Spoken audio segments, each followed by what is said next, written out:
Morning. Ako, wa man jud ko sa akong nauraga, reset na nako gahapon na kanabang way serenade, way handa. Wala. Anara. Oo, kay basta kay ganun. Gusto ko yung ganun. Oo. Pero salamat kay gimatan niyo po og kuan serenade. Mayabang. Gugut. Wala ka mao. Katawagan ko kay kuan. Nalimpungatan pa jud ko sa ay usang. Ana ba? Then saka ko na ako na birthday day na ako. Limot mo. Limot. So, una-una, thankful ako kay Lord, kay naabot na ako. Akala ko 58 na ko this year. Oo. Kaya ang akong giapas ang kuan ba. Di pedro ka. Oo. Tapos pa nagkuan na, 58 man ka. Nga, kuan man, kwenta. 57 pa di ay. Naabot.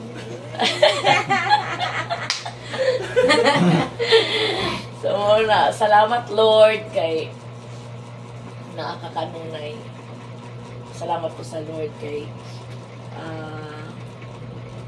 tawag nito to, yung sinabi ni Papa na daghang ko giagian. Daghang ko giagian. Ikan pa pagkamatay sa akong nanay kasi nung buhay pa yung nanay ko, kaayos sila ng mag-husband and wife. Mahal na mahal nila kami. Pero nung namatay si nanay, dito nag-start, nagkaroon ng problema ang buhay. Kaya hanap naman si tatay, laing babae. Tapos ang pag-atiman, pag-way nanay, mauna yung na-miss na ako for how many years. Moto nung na-born again ako, sabi ko noon, Lord, di man siguro ako magiging perfect, kaya di man dyan posible. Pero gusto ko, Lord, na treat ko ang akong mga anak the best na aking ikuan sa ilaha kay yun yung hindi ko naramdaman sa nanay ko dahil maaga nga siya namatay. So yun, thankful ako kasi imagine nag-start ko na buhay na wala sa parents ko when I was 10 years old. Nandun ako sa lola ko. And to grow up na wala sa family, sa tatay, isod ba yan, children? Isod kasi you have to exert everything for you to live. Bisan tuod lola ko yun. Pero, syempre, naabog ka kakaikog. Kaya di man mo inahan. Di man mo sila parents. Muna nga, you have to try your best na ma-please mo ang lahat. So, yun yung life ko noon until na kilala ko si Lord. Nung nakilala ko si Lord, dito nagkaroon ng full meaning yung life ko. Yung nung wala, yung hindi nagampanan ng aking parents, ginampanan ng Lord sa buhay ko. That's why malakas yung loob ko wherever I go.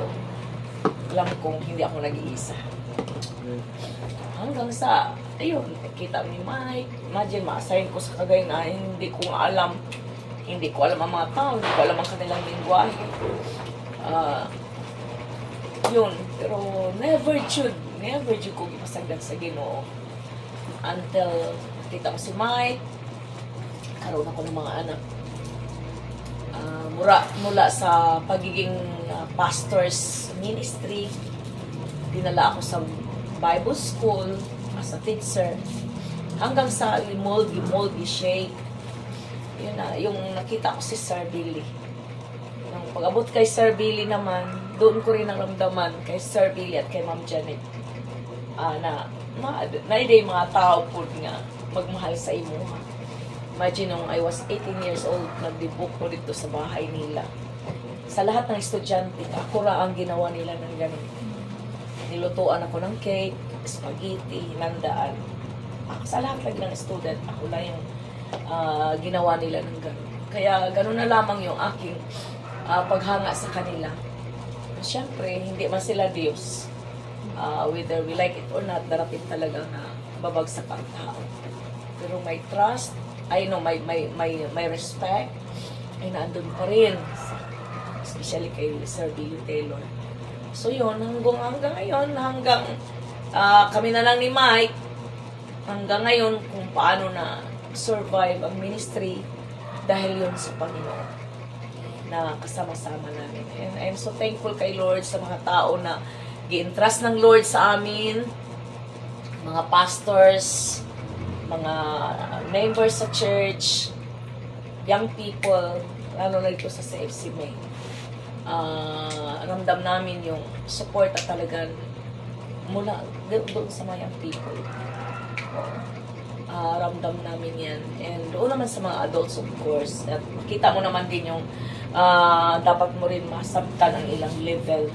So, yun ang amo. So, grateful ako kay Lord sa lahat at hindi lang kasi dami kayong mga members na mga churches na among pastor na keep on messaging us, keep on mabitaw na sa pag-live ko. Minsan mo, hunong na ba ako kay kapoy bitaw ng sigig makeup early in the morning. kapoy ko mag-ayos sa sarili ko. Pero may mga nag-message sa akin, Pastor, huwag kang tumigil. Kailangan namin ang pag-share mo. So, na nga, through doon, na-encourage po ko. So, yun, salamat kay Lord sa aking mga anak. Aking mga anak, dikan kay Michelle, kay Rachel, kay Paco, kay Kizia, sa nag-ilusara naming apo nga si Asher. Salamat sa Lord sa blessing na binigay ng Lord sa amin, sa aking mga anak na mga buutan. Ngayon dyan ako, mabuutan akong mga anak, kaya kung ikumpara ko yung sarili ko, layo ra kayo ko ni atong before ko na-encounter si Lord. O na thankful ako kay Lord sa mga anak ko. And then plus, dinagdagan pa dyan, nandito si Kay. Oo, sorry kay Kay, nga usahay ikaw na mag-iup sa kusina. Maulaw ba ako? Maulaw ba ako? So, na nga, salamat Kay. And I know na si Lord ang magbigay sa inang reward one day. Most na mga nag-serve sa amin, pinagpala talaga ng Lord. Binigyan ng right hand for them. Binigyan talaga sila ng eksaktong bana nila.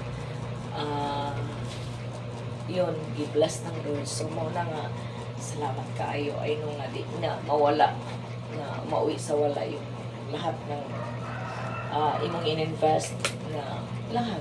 So, mauna nga, salamat kaayo.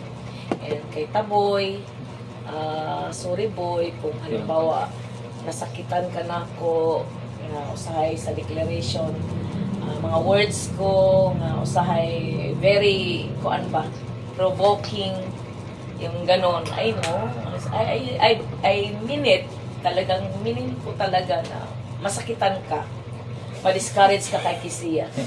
Mo si King King, dapat kamao ka mo sabot sa iyang inahan, o iyang amahan.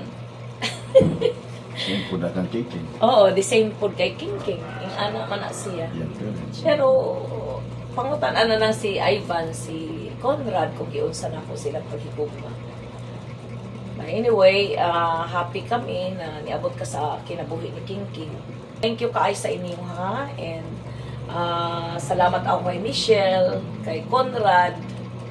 Salamat sa blessing Conrad na imong ipadala. Regalo niya. O salamat Asher sa early nga greetings nimo. Yun, kanta ba ya sa na siya gi-compose? Na siya gi-compose na kanta. So maunang love you lang ga. Salamat Rachel and Ivan, salamat. O sa lahat na mga great pa mamaya. Salamat Pastora Mimi sa Baguio Compound sa cake. Kasi nag-prepare pala sila kagabi. Doon. Waman ko kauban kayo. Saan man ako pag-uban lagi nga. Sakit kayo ako ulo, sakit ako lawas. Sa ako siguro itong trabaho diha kahapon. So, mauna lang kayo na, gabi eh. Oo, pag dayon ko Nung nakakaon tayo, nawa. Ito naligo. So, mauna nga, salamat kaayo sa Baguio Compound. Salamat sa lahat pa na mo-greet mamaya. So, yun. Salamat, Lord, sa lahat. Ay, sila kay pala nakalimutan na ako. May flower na yun.